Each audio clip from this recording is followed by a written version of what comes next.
شروع اللہ کا نام لے کر جو بڑا مہربان نہایت رحم والا ہے۔ فجر کی قسم اور 10 راتوں کی اور جفت اور طاق کی اور رات کی جب رخصت ہونے لگے، اور بے شک یہ چیزیں عقل مندوں کے نزدیک قسم کھانے کے لائق ہیں، اس بات پر کہ کافروں کو ضرور عذاب ہوگا۔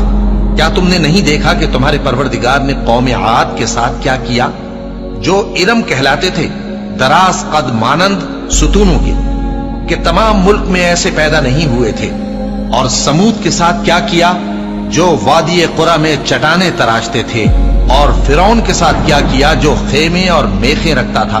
یہ لوگ ملکوں میں سرکش ہو رہے تھے، بس ان میں بہت سی خرابیاں کرتے تھے، تو تمہارے پروردگار نے ان پر عذاب کا کوڑا برسا دیا۔ بے شک تمہارا پروردگار طاق